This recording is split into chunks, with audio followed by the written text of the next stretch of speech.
ఇవాళ Rahul ఖర్గేలతో CM Revanth team సమావేశం జరగబోతోంది. కేబినెట్ విస్తరణపైనే ప్రధానంగా చర్చిస్తారని తెలుస్తోంది. దీంతో పాటుగా తెలంగాణలో బహిరంగ సభలపై కూడా ప్రధానంగా చర్చలు జరుగుతున్నాయి. మంత్రివర్గంలో మొత్తం 6 ఖాళీల్ని భర్తీ చేస్తారా, లేకపోతే 4గురికే ఛాన్స్ ఇస్తారా? పీసీసీ కార్యవర్గం పైన కూడా హైకమాండ్ క్లారిటీ ఇచ్చే ఛాన్స్ ఉంది.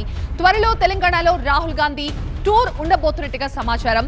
కులగణన, ఎస్సీ వర్గీకరణపై సభలకు హాజరయ్యే అవకాశం కనిపిస్తోంది. అలాగే తెలంగాణలో జరిగిన కులగణన సర్వే వివరాలు హైకమాండ్కి ఇచ్చారు నేతలు. మా అసోసియేట్ ఎడిటర్ మహాత్మా లైవ్ లో జాయిన్ అవుతున్నారు. మహాత్మా, తెలంగాణలో జరగబోయే ఈ సభలకి రాహుల్ ఆహ్వానించబోతున్నట్టుగా తెలుస్తుంది. సో ఆయన నుంచి గ్రీన్ సిగ్నల్ వచ్చే అవకాశం కనిపిస్తోందా?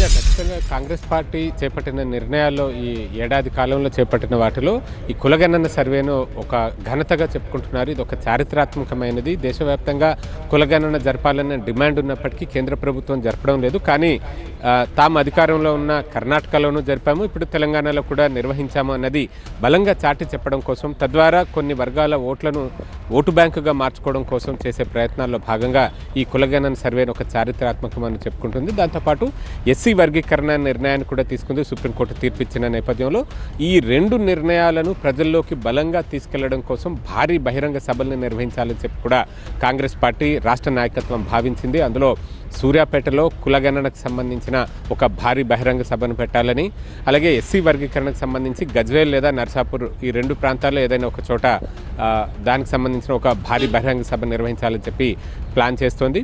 అధిష్టానం నేతలు రాహుల్ గాంధీ మరికొంతమంది పెద్దలు వారు ఎప్పుడు సమయం ఇస్తే ఆ తేదీలకు అనుగుణంగా అక్కడ ఈ బహిరంగ సభల్ని నిర్వహించేందుకు ఏర్పాట్లు కూడా చేసుకుంటుంది. వాటికి ఆహ్వానించడం కోసమే ముఖ్య నేతలందరూ కూడా ఢిల్లీ వచ్చారు. రేవంత్ రెడ్డితో పాటుగా డిప్యూటీ సీఎం భట్టి విక్రమార్క ఉన్నారు, మంత్రి ఉత్తమ్ కుమార్ రెడ్డి, అలాగే పీసీసీ అధ్యక్షులు మహేష్ కుమార్ గౌడ్, వీరితో పాటు రాష్ట్ర వ్యవహారాల ఇన్ఛార్జ్ దీపాదాస్ మున్షి కూడా బృందంగా వచ్చి వారు నిన్నటి నుంచి ఢిల్లీలో చర్చలు మంత్రాలు జరుపుతున్నారు. నిన్న ఏఐసీసీ ప్రధాన కార్యదర్శి కేసీ వేణుగోపాల్తో ఆయన నివాసంలో రాత్రి భేటీ జరిపారు, సుదీర్ఘంగా మంత్రాలు జరిపారు. ఈ 2 అంశాలతో పాటుగా పీసీసీ కార్యవర్గ కూర్పు దాన్ని ఒక 2-3 రోజుల్లోనే కంప్లీట్ చేసి ఏఐసీసీ నుంచి ప్రకటన కూడా ఉంటుందంటూ మహేష్ కుమార్ గౌడ్ వెల్లడించారు.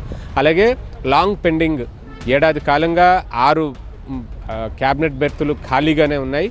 క్యాబినెట్ విస్తరణ ఎప్పుడెప్పుడు జరుపుతారా అంటూ ప్రతిసారి ఢిల్లీ వచ్చిన సందర్భంలో ఒక చర్చ జరుగుతూ ఉంది. దాని మీద కూడా ఈ పర్యటనలో ఒక క్లారిటీ వచ్చే అవకాశం కనిపిస్తుంది. ఇప్పటికైతే ఇంకా ఖర్గేని కానీ రాహుల్ని కానీ కలవలేదు. వారు ప్రస్తుతం పార్లమెంట్ సమావేశాల్లో బిజీగా ఉన్నారు కాబట్టి సాయంత్రం కలిసే అవకాశం ఉన్నట్టుగా తెలుస్తోంది. Thank you Mahatma.